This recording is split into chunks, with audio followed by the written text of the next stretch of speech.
The suffocating alkali dust of the New Mexico territory rose in blinding, swirling clouds as Billy the Kid and his companions rode toward the cluster of ramshackle buildings known as Widow's Peak.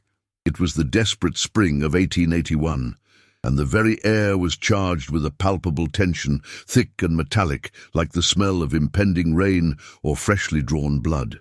The name William H. Bonney was already synonymous with sudden necessary violence across the arid plains. Billy, Tom O'Folliard, Charlie Boder, and Doc Scurlock dismounted near the town's deserted watering trough.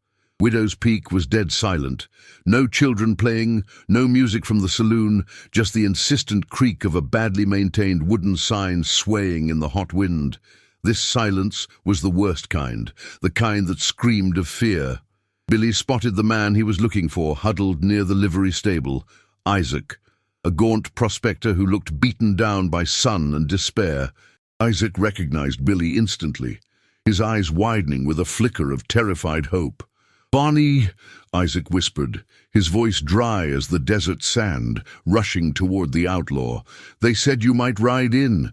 They said you might be the only chance left."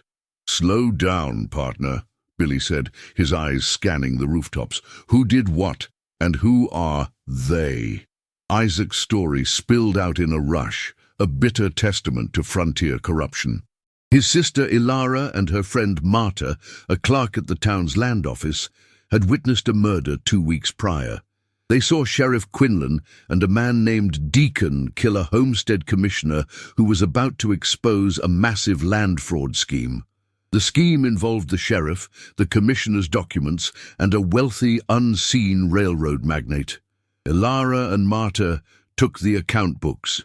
They were hiding them, trying to get them to Santa Fe, Isaac explained, wringing his hands. But Quinlan found out.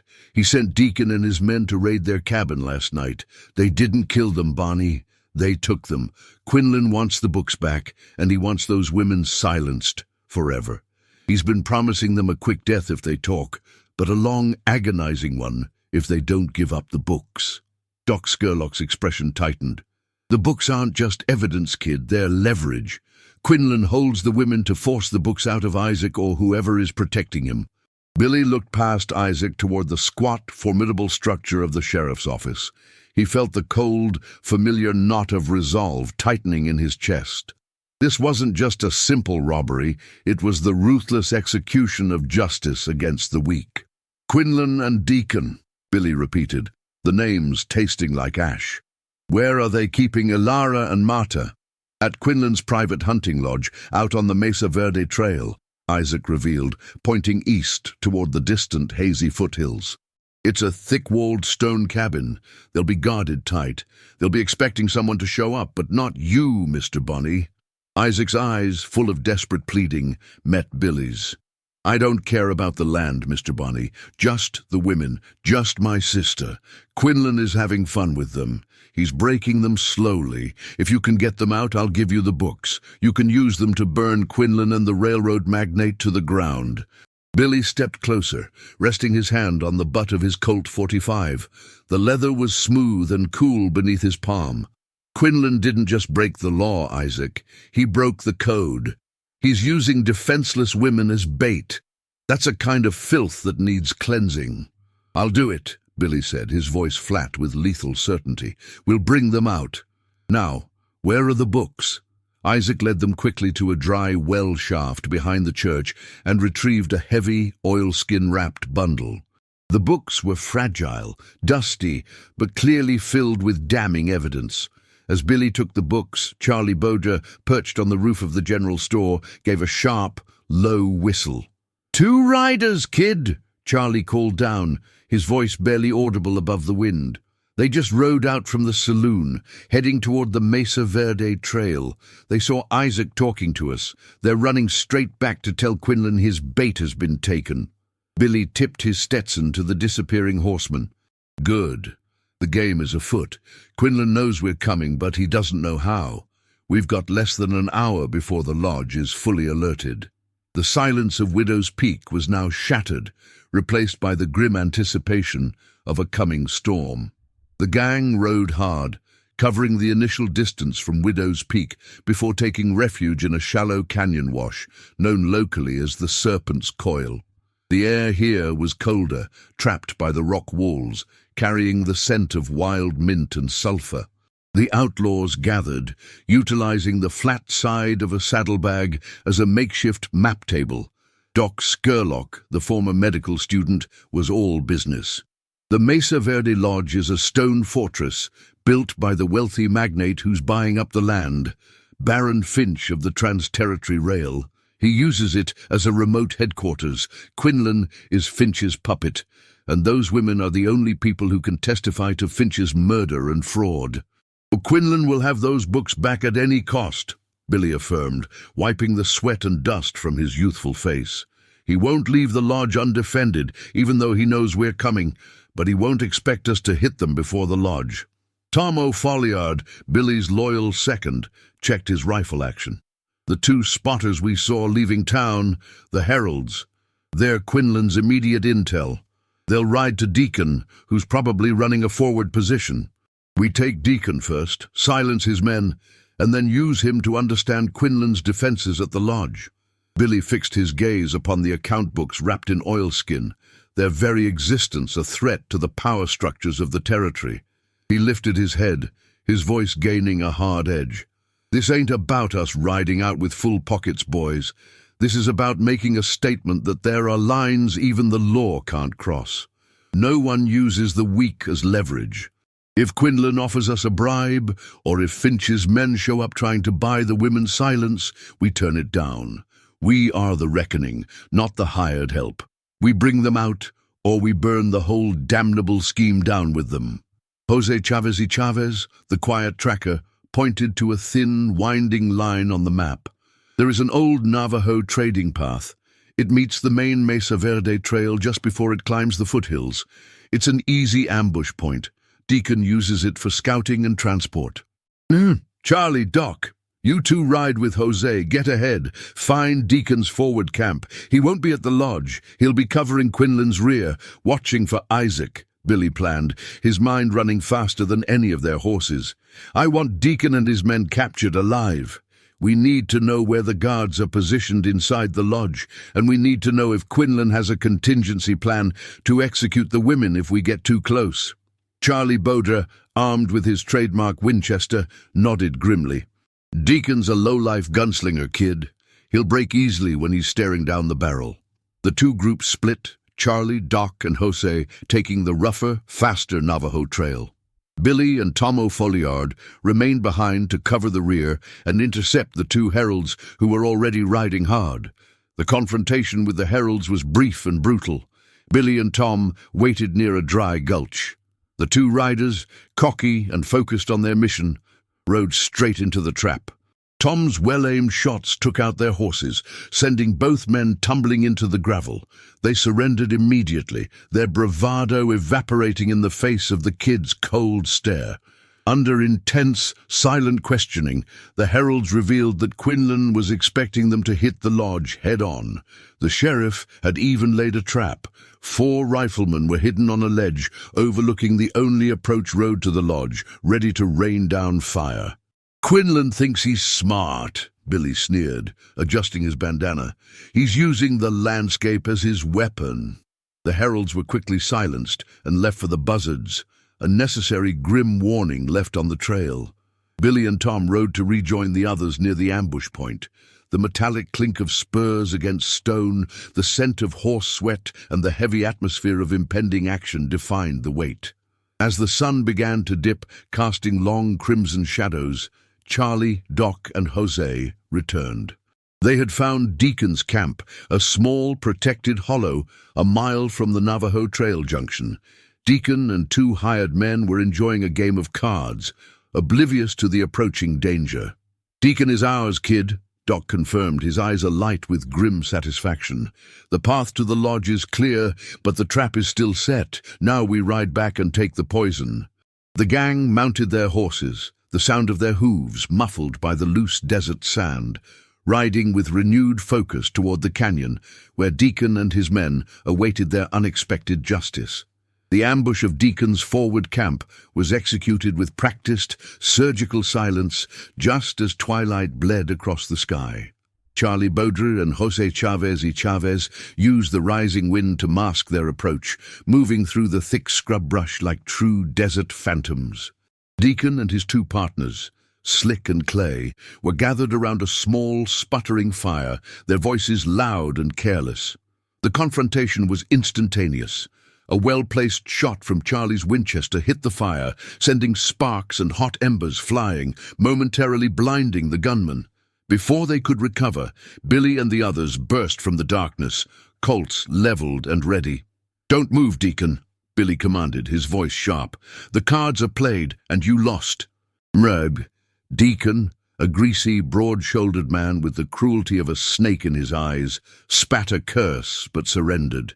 He was tough, but not foolish enough to challenge the kid at close range and outnumbered.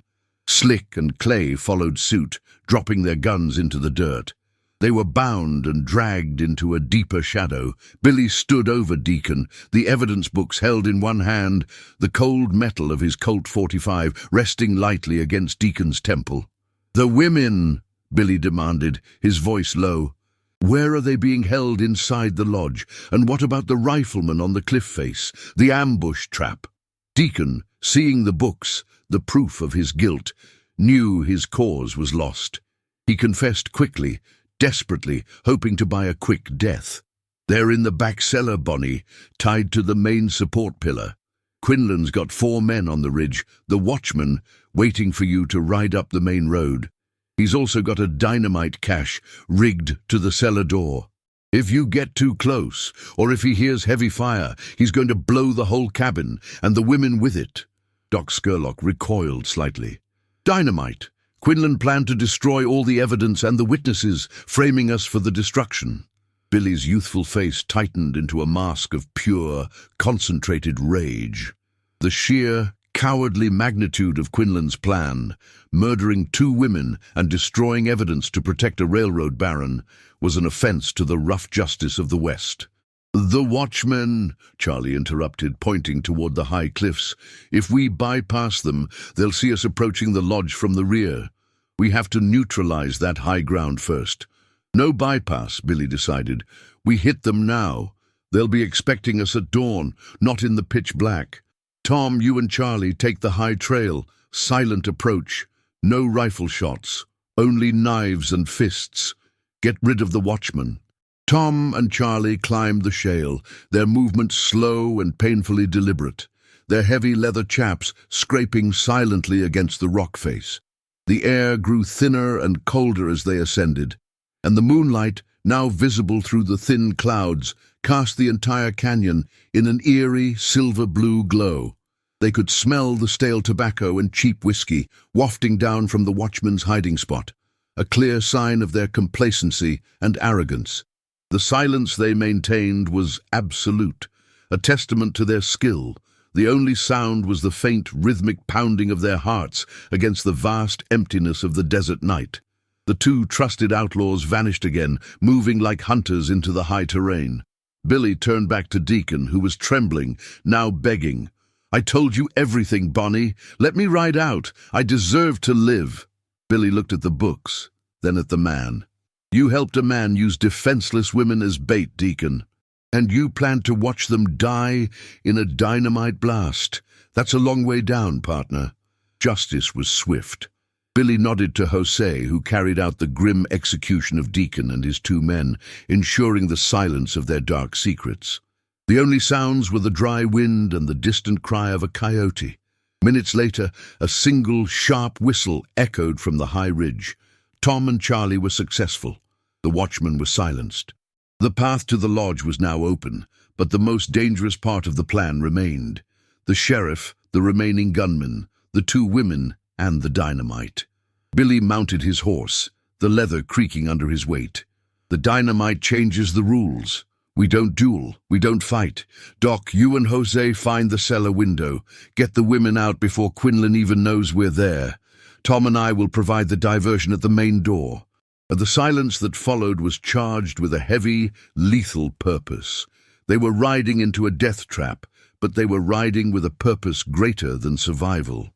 The Mesa Verde Lodge loomed in the early hours before dawn, a dark, heavy silhouette against the paling eastern sky. The stone structure was built for defense, its few windows small and high. The only light came from the low-burning fire inside the main room. The attack was a desperate race against time and the deadly dynamite cache. Doc Scurlock and Jose Chavez, utilizing the darkness and their extensive tracking skills, moved around the cabin's perimeter, finally locating the small, barred cellar window.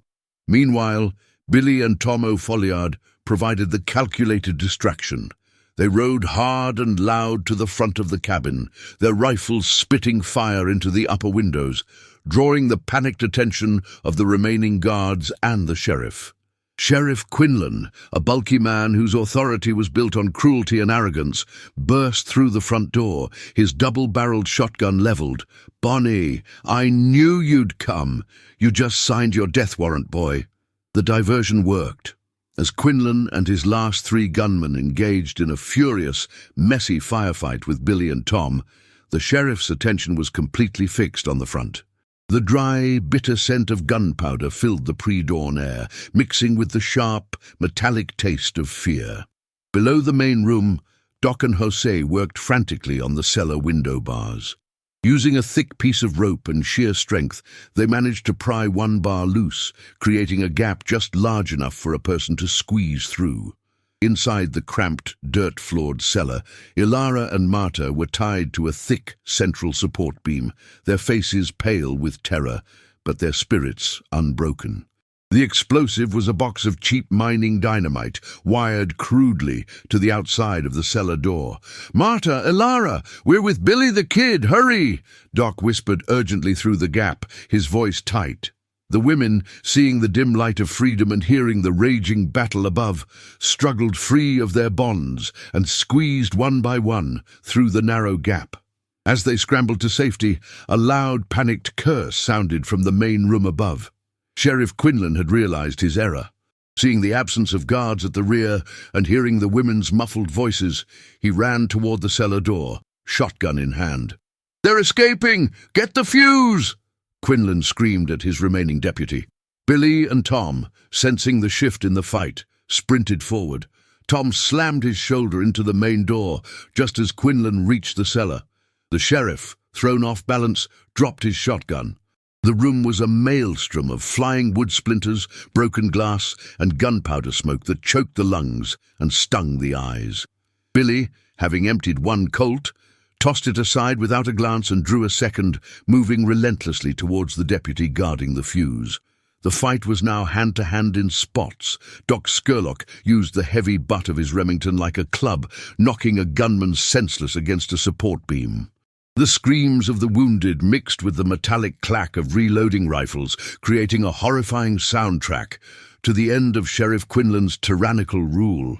The final confrontation was a messy brawl in the smoky, splintered light of the lodge. Billy and Tom were outnumbered by the remaining guards, but they fought with the savage intensity of men who knew their purpose. The guards fell quickly, realizing their sheriff had planned to sacrifice them all. Quinlan faced Billy alone in the center of the room. The sheriff drew his sidearm, a massive engraved Colt Peacemaker. "You'll hang, Bonnie, for this and everything else. You don't get to play God." "I don't play God, Quinlan," Billy said, his voice flat and hard. "I just settle debts." The duel was fast. Quinlan, slowed by age and panic, fired wild. Billy, moving with the terrifying speed that was his trademark, fired twice. The reports were deafening in the enclosed space. Quinlan stumbled backward, collapsing against the fireplace, the gold of his badge dulled by the smoke and the shadows. Justice was finished. In the ensuing silence, the only sound was the drip of cooling metal and the frantic breathing of the surviving outlaws. Billy holstered his smoking pistol, his eyes sweeping over the carnage, registering the cost of their righteous fury. Doc Scurlock quickly gathered the crucial documents, the manifest of the bribery payments and the sheriff's personal ledger detailing Baron Finch's involvement, ensuring the evidence was protected from the coming official investigation. This was the true treasure they had come for, far more valuable than any gold. Doc Scurlock and Jose rushed in, having secured the women a safe distance away. Doc immediately cut the crude dynamite fuse, neutralizing the final, most brutal trap. The sun crested the Mesa Verde, bathing the stone lodge in a cold, clean light. The gang stood amidst the quiet wreckage, securing the land commissioner's books and Quinlan's written orders, all the damning evidence needed to implicate Baron Finch and Judge Barrow in Santa Fe. They had won the battle, rescuing the women and administering justice. Before riding out, Billy took Quinlan's tarnished sheriff's star. He walked to the main road and used a thick nail to affix the badge upside down on the lodge's main gate, a grim, clear message to any lawman or hired gun who rode up seeking payment.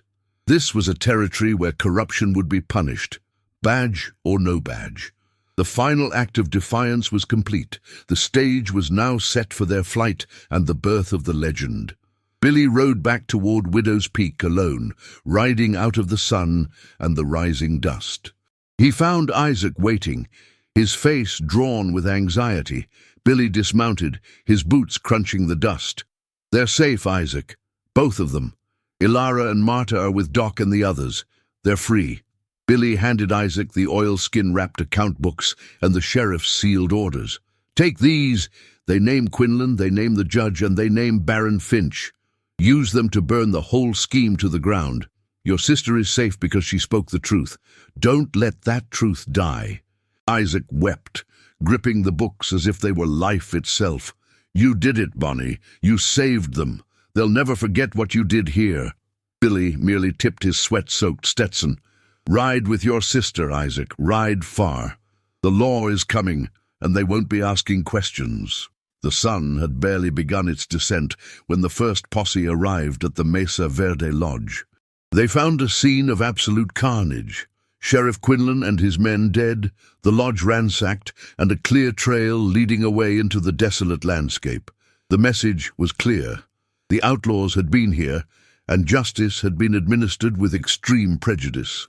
The scale of the crime, the murder of a high-ranking sheriff, and the implication of the powerful trans-territory rail baron elevated the pursuit from a local manhunt to a federal mandate. The territory was immediately flooded with U.S.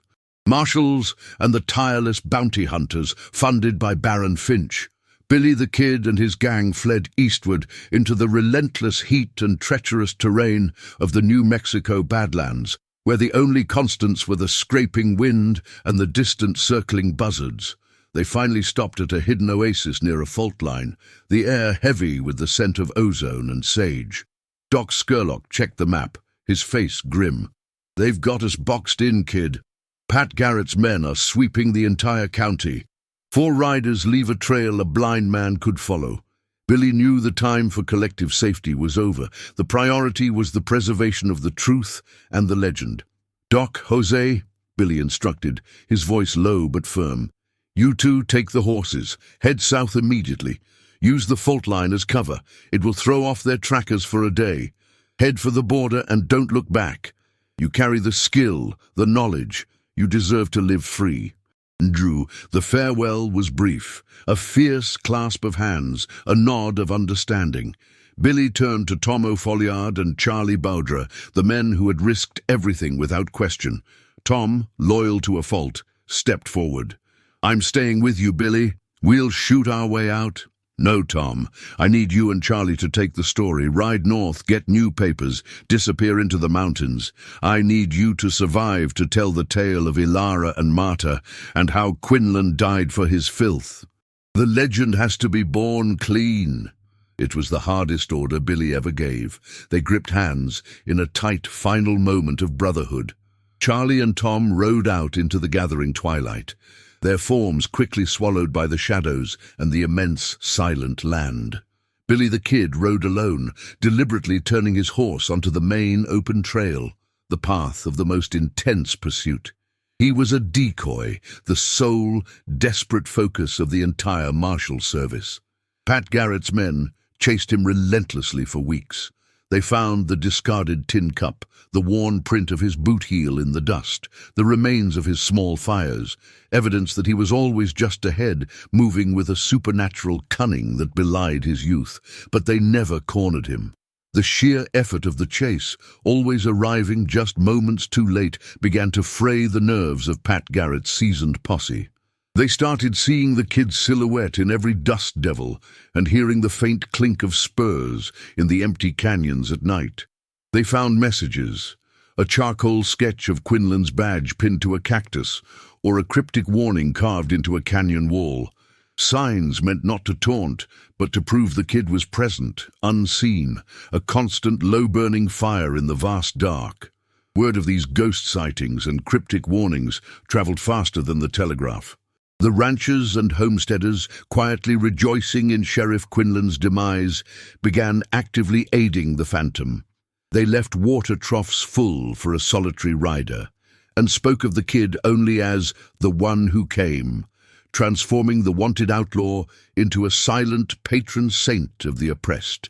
His justice was no longer a crime. It was a myth, a prayer answered in gunpowder. Billy, knowing the power of this narrative, leaned into the silence. He shed the final trappings of William H. Bonney, a discarded bullet-holed jacket, his signature scarf, leaving only enough evidence to keep the hounds on the scent of a boy who no longer existed. He was a whisper on the wind, a shadow that kept watch over the vulnerable. He was transforming from an outlaw into an idea, a terrifying promise of retribution for those who sought to abuse the badge or the wealth of the rail barons. In the settlements, the story was already taking shape. The women were free, the deeds were exposed, and the powerful sheriff and the baron were ruined by a ghost who rode in, settled the score, and vanished. William H. Bonney had succeeded in his mission, and in doing so, he had transcended his own mortality. What remained was Billy the Kid, not a man of flesh and blood, but a spectral presence, an unseen avenger glimpsed in the shimmering heat haze, the swift, untamed shadow that haunted the arid canyons of the Southwest, forever pursued, yet never captured. He was the perpetual movement at the edge of sight, the silent embodiment of justice in a land without law, cemented forever as the ultimate legend of the Wild West.